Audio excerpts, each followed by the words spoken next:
ஒரு கம்பெனியோட ஃபைனான்சஸ் எடுத்தா முக்கியமான ஸ்டேட்மெண்ட்ல பேலன்ஸ் ஷீட் ஒன்னு, மீதி ரெண்டு income statement, cash flow statement. இந்த பேலன்ஸ் ஷீட் படிக்கிறது எவ்வளவு முக்கியம்னு நான் சொல்றதை விட இன்வெஸ்டிங்ல உலகத்துக்கே முக்கியமான ஒருத்தர் சொல்றது கேளுங்க. I like to look at balance sheets over an 8 or 10 year period before I even look at the income account, because there's certain things that's harder to hide or play games with on the balance sheet. அவர் சொல்றதுல சாராம்சம், balance ஷீட்ல சில விஷயங்களை மறைக்க முடியாது. ஒரு கம்பெனியோட கடந்த 10 வருஷம் பேலன்ஸ் ஷீட் எடுத்து நம்ம பார்த்தா அந்த கம்பெனி ட்ரெண்ட்ஸ் கம்பேர் பண்ணி அவங்க கேஷ் பொசிஷன் எப்படி மெயின்டைன் பண்றாங்க, கடனை எப்படி ஹேண்டில் பண்றாங்க, அவங்க இன்வென்டரி ஸ்டாக் ஏதாச்சும் வச்சிருந்தா அதோட குவான்டிட்டி ஏறுதா இறங்குதாங்கிற முக்கியமான விஷயத்த பேலன்ஸ் ஷீட் நம்மளுக்கு காட்டி கொடுத்துரும்.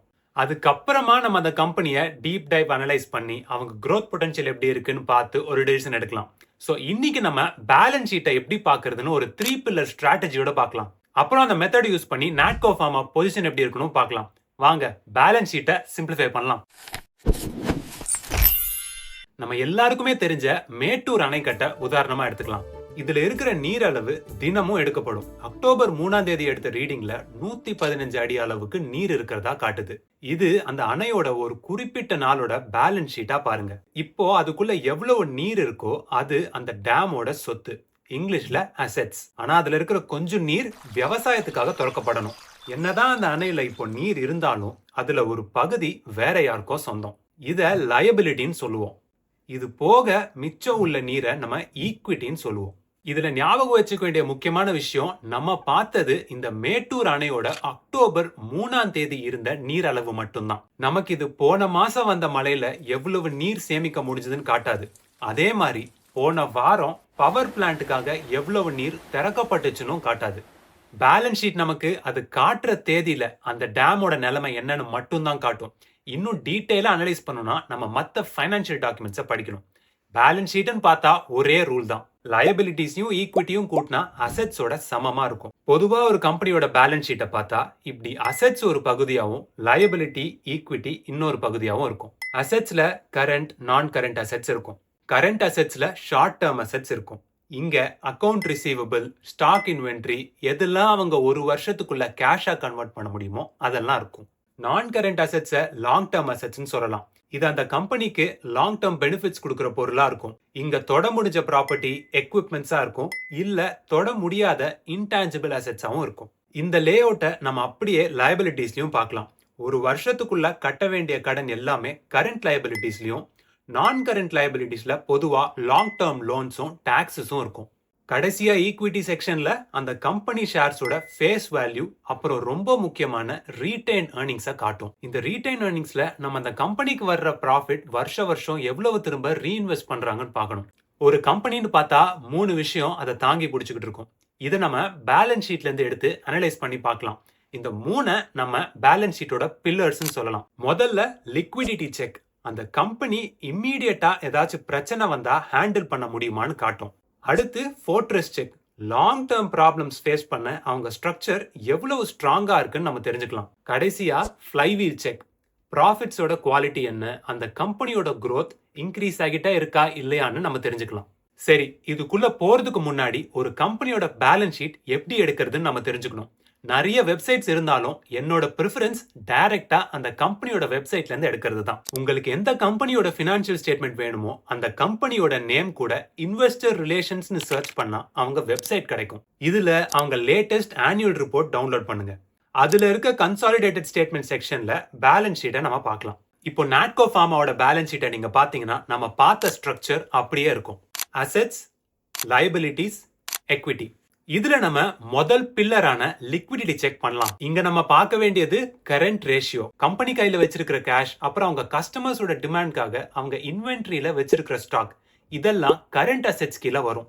அப்படியே அவங்க கட்ட வேண்டிய கடன், சப்ளையர்ஸ்க்கும் எம்ப்ளாயீஸ்க்கும் கொடுக்க வேண்டிய சம்பளம், இதெல்லாம் கரண்ட் லயபிலிட்டிஸ்ல வரும். ஒரு மேனேஜ்மெண்ட் கரெக்டா கஸ்டமர் டிமாண்டுக்கு தகுந்தபடி இன்வென்டரியில ஸ்டாக்கும் அவங்க தேவையான அளவை விட கொஞ்சம் எக்ஸ்ட்ரா கேஷ் வச்சிருந்தா ஒரு ஹெல்தி பேலன்ஸ் ஷீட்னு சொல்லலாம். அதுவே அவங்க இன்வென்ட்ரியில ரொம்ப அதிகமான ஸ்டாக் வச்சிருந்தா பேலன்ஸ் ஷீட்ல நம்பர்ஸ் அதிகமா காட்டும், ஆனா அவங்க ஆபரேஷன்ஸ் இன்எஃபிஷியன்ட்னு நம்ம புரிஞ்சுக்கலாம். பொதுவா இந்தியன் ஃபார்மா செக்டர்ல இந்த ரேஷியோ 1.5 to 3 இருக்கும்.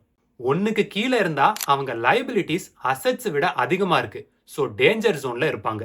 3க்கு மேல இருந்தா அவங்க தேவைக்கு அதிகமான கேஷ் இல்ல தேவைக்கு அதிகமான ஸ்டாக் மெயின்டைன் பண்ணிட்டு inefficient-ஆ இருக்கலாம். நாட்கோவோட கரண்ட் ரேஷியோ கால்குலேட் பண்ணலாம். அவங்க கரண்ட் அசெட்ஸ் 5270 கோடி, அவங்க கரண்ட் லயபிலிட்டிஸ் 943.5 கோடி. இப்போ அவங்க கரண்ட் ரேஷியோ 5.58.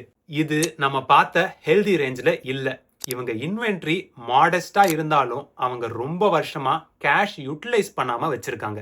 ரீசெண்ட் டைம்ஸ்ல அக்விசிஷன் பண்றதா ஸ்டேட்மெண்ட்ஸ் வந்திருக்கு. ஆனா இது நமக்கு அவங்க எவ்வளவு எஃபிஷியன்ட்டா கேஷ் யூட்டிலைஸ் பண்ணாங்கன்னு இப்போதைக்கு சொல்ல முடியாது. அதனால இந்த பில்லர்ல அவங்களுக்கு ஆவரேஜ் ஸ்கோர் கொடுக்கலாம். அடுத்த பில்லர் ஃபோர்ட்ரஸ் செக்ல அவங்களோட கேஷ் பொசிஷன், ஃபினான்ஷியல் ரிஸ்க் எதா இருக்கான்னு இங்க 2 விஷயம் நமக்கு காட்டும். முதல்ல டெட் டு எக்விட்டி ரேஷியோ.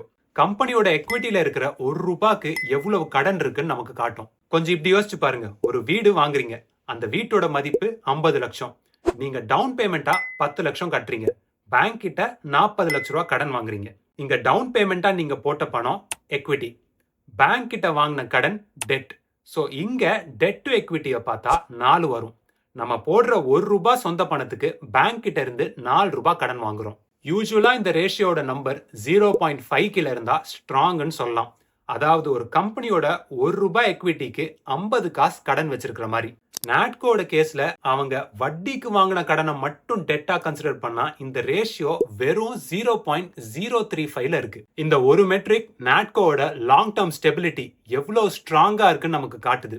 இந்த கம்பெனியோட ஃபினான்ஷியல் சேஃப்டியும் நம்ம பார்க்கறதால இவங்க கிட்ட இருக்கிற மொத்த லிக்விட் கேஷையும் அவங்க கிட்ட இருக்கிற கடனையும் கம்பேர் பண்ணி பார்க்கணும். நாட்கோட லிக்விட் கேஷ் பொசிஷன் கிட்டத்தட்ட 2500 கோடியும் அவங்க வட்டி கட்டுற கடன் 270 கோடி இருக்கு.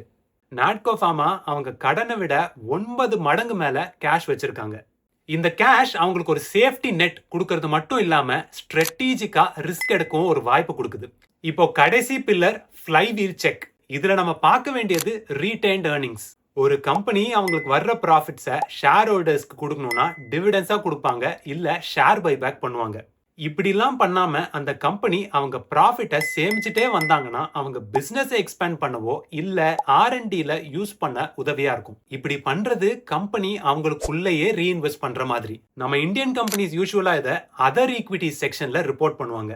நாட்கோ இந்த இடத்துல எப்படி பெர்ஃபார்ம் பண்றதுன்னு காட்டுறதுக்கு 2018ல இருந்து டேட்டா எடுத்து காட்டுறேன். 2018ல 1500 கோடியில இருந்து இப்போ 6250 கோடி இருக்கு. இது 4 மடங்கு மேல வளர்ந்துருக்கு. இதெல்லாம் சரி பாஸ், அவங்க கதையை நீங்க சொல்றத பார்த்தா நல்லா இருக்கிற மாதிரி தான் இருக்கு. ஆனா இந்த ஸ்டாக் ஏன் போட்டு இந்த அடி அடிக்கிறாங்கன்னு கேட்டீங்கன்னா நல்ல கேள்விதான். நாட்கோவோட PE பார்த்தாலும் ரொம்ப கம்மியா இருக்கிற மாதிரி தான் இருக்கு. ஆனா மார்க்கெட்டோட கரண்ட் வேல்யூவேஷன் தப்பான்னு கேட்டீங்கன்னா அதை ஒரு டிபேட்னு தான் சொல்லணும். இவங்க காம்படிட்டர்ஸ் எல்லாமே ஸ்டேபிள் earnings கொடுக்குற growth ஸ்டாக் கேட்டகரி. ஆனா நாட்கோ ரொம்ப ஃபிளக்சுவேட்டட் earnings இருக்கிறதால வேல்யூ ஸ்டாக் கேட்டகரியில இருக்கு. இது போதாததுக்கு இவங்க மேல பேட்டன்ட் கிளிஃப் ரிஸ்க்கும் இருக்கு. நாட்கோட ரீசெண்ட் இயர் ப்ராஃபிட்ஸ் ரொம்ப கம்மியான ப்ராடக்ட்ஸ்ல இருந்து வந்திருக்கு. அதுல முக்கியமான பங்கு ஜெனரிக் ட்ரக்கா இருக்கிற ரெவ்லிமிட். அதோட பேட்டன்ட் இப்போ முடிய போகிறதால காம்படிஷன் இன்க்ரீஸ் ஆகி அவங்க ப்ராஃபிட் அடிவாங்கன்னு மார்க்கெட் இந்த ஸ்டாக்கை அடிச்சிருக்காங்க. ஜெனரிக் ட்ரக்னா என்ன, பேட்டன்ட்னா என்ன, இந்த ஃபார்மா செக்டரை ஜெனரலா எப்படி அனலைஸ் பண்ணணும்னு கேட்டீங்கன்னா இந்த வீடியோவை பாருங்க. நாட்கோ ஃபார்மாவோட மேனேஜ்மெண்ட் இந்த ப்ராப்ளமை அக்னாலேஜ் பண்ணியிருக்காங்க. அவங்க ஸ்ட்ராங்கான பேலன்ஸ் ஷீட்டும் நிறைய ஆப்பர்ச்சுனிட்டிஸ் இந்த மேனேஜ்மெண்ட்டுக்கு கொடுக்குது. கரண்ட் சிச்சுவேஷன்ல 2 விஷயம் நடந்தா இந்த ஸ்டாக் பிரைஸ்ல ஒரு சேஞ்ச் வரும். முதல்ல அவங்க அக்வயர் பண்ண கம்பெனி எவ்வளவு நல்ல அந்த ஆர்கனைசேஷனுக்குள்ள ஃபிட் ஆகும்னு நமக்கு காட்டணும். அப்படி சக்சஸ்ஃபுல்லா ஃபிட் ஆனா அவங்களுக்கு வர்ற ரெவென்யூ டைவர்சிஃபை ஆகுறதால அவங்க earnings ஸ்டேபிள் ஆக வாய்ப்பு இருக்கு. ரெண்டாவது அவங்க R&D பைப்லைனோட எக்ஸிகியூஷன். ரெவ்லிமிட் அப்புறம் அவங்க செமாக்ளூட்டேட் டார்கெட் பண்றாங்கன்னு தெரியும். ஆனா அதுக்கு இப்போ காம்படிஷன் இன்க்ரீஸ் ஆகிட்டும் இருக்கு. நாட்கோவோட மேனேஜ்மெண்ட் இதுக்கு ஃபர்ஸ்ட் மூவர் அட்வான்டேஜும் டார்கெட் பண்ணிட்டு இருக்காங்க. வெறும் நாட்கோட பேலன்ஸ் ஷீட் பார்த்தா ரொம்பவே ஸ்ட்ராங்கா இருக்கு. ஆனா அவங்களோட அப்சைட் பொட்டன்ஷியல் இந்த 2 விஷயத்துல தான் அடங்கியிருக்கு. நீங்க என்ன நினைக்கிறீங்க?